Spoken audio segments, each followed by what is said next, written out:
رمضان رمضان رمضان رمضان مہمان بن کے آیا رمضان کا مہینہ، صد شکر ہم نے پایا رمضان کا مہینہ۔ ونصلی علی رسولہ الکریم، اما بعد، عن ابی ہریرہ رضی اللہ تعالی عنہ قال قال رسول اللہ صلی اللہ علیہ وسلم ان اللہ تجاوز عن امتی ما وسوست به صدرها ما لم تعمل به او تتکلم، او کما قال علیہ الصلاۃ والتسلیم۔ اللہم صلی علی محمد وعلی آل سیدنا محمد مبارک وسلم تسلیما کثیرا کثیرا۔ آج کا جو ہمارا درس حدیث کا موضوع ہے وہ یہ ہے کہ وساوس کی حقیقت، کہ انسان کے دل میں مختلف قسم کے وساوس آئیں، شکوک اور شبہات آئیں جو صرف دل تک ہیں، زبان پر بھی نہیں لاتا اور ان کو اپنے عمل میں بھی جگہ نہیں دیتا، تو ان کے بارے میں کیا حکم ہے؟ حضرت ابو ہریرہ رضی اللہ تعالی عنہ پاک پیغمبر صلی اللہ علیہ وسلم کا یہ ارشاد نقل فرماتے ہیں کہ ان اللہ تجاوز عن امتی ما وسوست به صدرها، کہ میرے اللہ تبارک و تعالی نے میری امت کے دل میں آنے والے وساوس کو معاف فرما دیا ہے، ان کو اپنے ذمے معاف فرما دیا ہے کہ اس پر کوئی باز پرس نہیں ہوگی، اس پر پکڑ نہیں ہوگی۔ ہاں، کب نہیں ہوگی؟ ما لم تعمل به او تتکلم، جب تک ان پر عمل نہ کرے یا ان کو اپنی زندگی میں نہ لے۔ شیطان انسان کے دل میں مختلف اوقات میں وسوسے ڈالتا رہتا ہے۔ روایات میں آتا ہے کہ جو شیطان انسان کو وساوس میں مبتلا کرتا ہے اس کا نام خنزب ہے، لہذا ایسے یہ شیطان آگے دل میں مختلف قسم کے وسوسے ڈالتا ہے۔ شیطان کی ایک کوشش ہے کہ انسان کو گمراہ کر دے، کیونکہ اس نے یہ قسم اٹھائی تھی کہ جب مجھے راندہ دردہ کیا گیا اس بندے کی وجہ سے، تو اس نے کہا رب بما اغویتنی لاقعدن لهم صراطک المستقیم، کہ اللہ تو نے ان کی وجہ سے مجھے گمراہ کر دیا ہے، میں انہیں صراط مستقیم سے بھٹکاؤں گا۔ اور ان صراط مستقیم سے بھٹکانے کا مقصد کیا ہے؟ کہ میں ان کے دلوں میں شکوک اور شبہات پیدا کروں گا۔ جب یہ شکوک اور شبہات پیدا ہوں گے، کبھی ایک شک آیا، کبھی دوسرا شک آیا، کبھی تیسرا آیا، حتیٰ کہ بار بار جب آئیں گے تو کبھی اپنے عمل میں لے آئے گا اور کبھی یہ زبان سے ان کو بولے گا، لہذا وہ وسوسے سے نقصان دیں گے۔ لیکن جب یہ آدمی شیطان گمراہ کرنے پر انسان کو قادر نہیں ہوتا ہے، تب یہ وسوسوں کی طرف جاتا ہے۔ کیوں کہ وسوسوں کی طرف لے جانے کی وجہ سے اس کے لیے کام آسان ہو جاتا ہے کہ یہ آدمی گمراہ نہیں ہو رہا، صراط مستقیم نہیں چھوڑا، اللہ اور اس کے رسول کی راہ کو نہیں چھوڑا، کس طرح میں اسے اپنے راہ سے ہٹاؤں؟ تو اس کے دل میں مختلف قسم کے وساوس ڈالنا شروع کر دیتا ہے، اور یہ وساوس مومن کو آتے ہیں، کافر کو نہیں آتے۔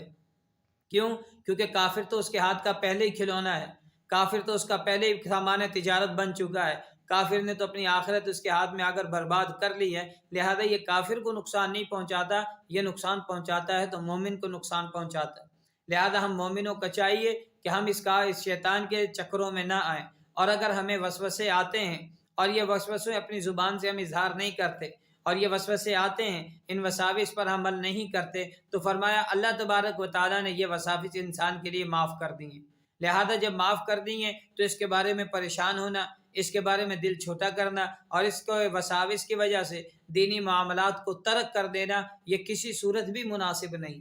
لوگ اسی طرح کرتے ہیں کہ مولانا میں نماز پڑھتا ہوں لیکن مختلف دل میں خیالات آتے ہیں، میں نماز پڑھتا ہوں، دل میں مختلف خیالات کی وجہ سے چھوڑنی پڑتی ہے کہ پتہ نہیں وضو ہوا ہے کہ نہیں ہوا۔ کبھی ذہن میں آئے گا کہ میں نے نماز پڑھی ہے، یہ نماز کس کام کی، میرے تو فلاں گناہ ہو گیا۔ کبھی ذہن میں یہ آئے گا میں فلاں کام کرتا ہوں، لہذا اس عبادت کا یا اس ایمان کے اعمال کرنے کا کیا فائدہ، یا اس طرح کی عبادات آئیں گی۔ حضرت ابن عباس رضی اللہ تعالیٰ عنہ فرماتے ہیں کہ حضرت ابو ہریرہ رضی اللہ تعالیٰ عنہ فرماتے ہیں کہ ایک شخص آیا اور آپ علیہ السلام کے سامنے عرض کرنے لگا کہ جب شیطان آئے گا، شیطان آتا ہے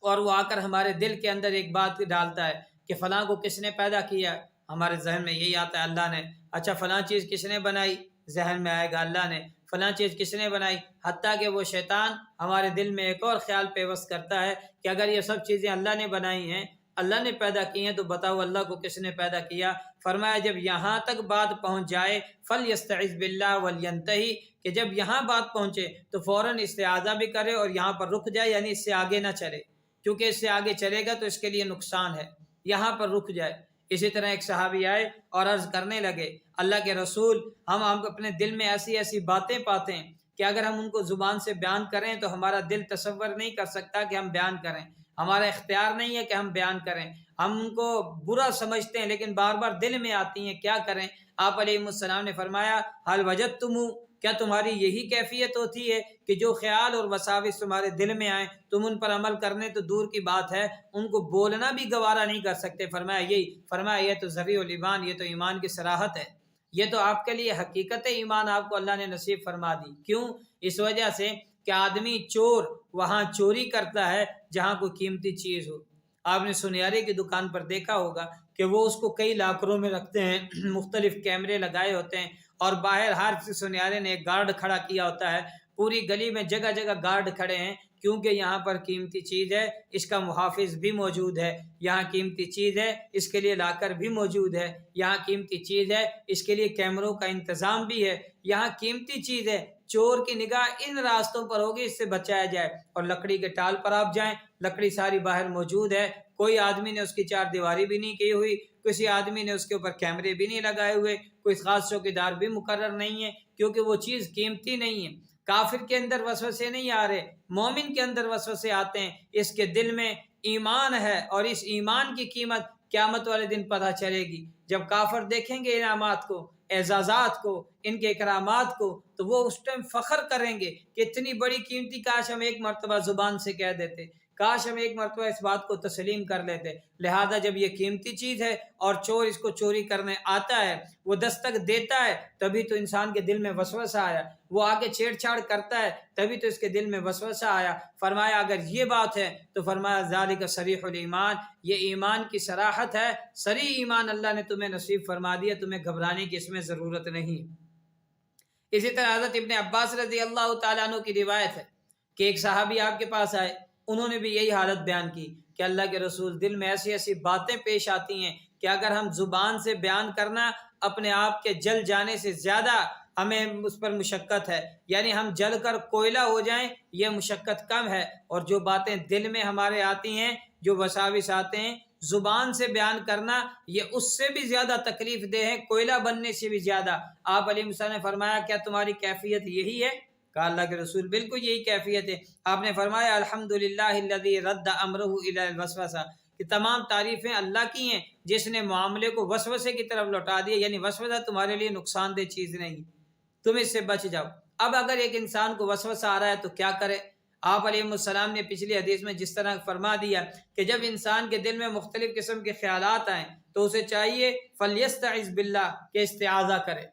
اعوذ باللہ من الشیطان الرجیم پڑھے، ولینتہی، اور اس کام سے رک جائے۔ اور قرآن پاک میں بھی ہے وَقُلْ رَبِّ أَعُوذُ بِكَ مِنْ هَمَزَاتِ الشَّيَاطِينِ وَأَعُوذُ بِكَ رَبِّ أَنْ يَحْضُرُونِ، کہ ان شیطان کے جو ان سے یہ کھچوکے انسان کو لگتے ہیں، اسے چاہیے کہ اللہ کی پناہ میں آ جائے کہ اللہ مجھے اس سے پناہ دے دیجئے، یہ مجھے مختلف قسم کے دل میں۔ وجہ اصل کیا ہے وسوسوں کی؟ حدیث میں آتا ہے کہ شیطان اللہ نے اس کو سونڈ دی، جس طرح مچھر کی سونڈ ہے، وہ آ کر انسان کی پیٹھ پر بیٹھتا ہے اور دل کے اندر وہ سونڈ ڈال کر اس کے اندر وسوسے ڈالنا شروع کر دیتا ہے، اور جب یہ دل اللہ کے ذکر میں سے غافل ہو تب وسوسے ڈالتا ہے، اگر یہ ذکر اللہ کی یاد میں شروع ہو جائے یہ وسوسے ڈالنا بند کر دے گی۔ تو فلیستعذ باللہ، استعاذہ کے اندر بھی اللہ کی یاد ہے، ذکر میں بھی اللہ کی یاد ہے، قرآن میں بھی اللہ کی یاد ہے، نماز میں بھی اللہ کی یاد ہے۔ دھیان جب اللہ کی طرف چلے جائے گا آدمی شیطان کے مکر و فریب سے محفوظ ہو جائے گا،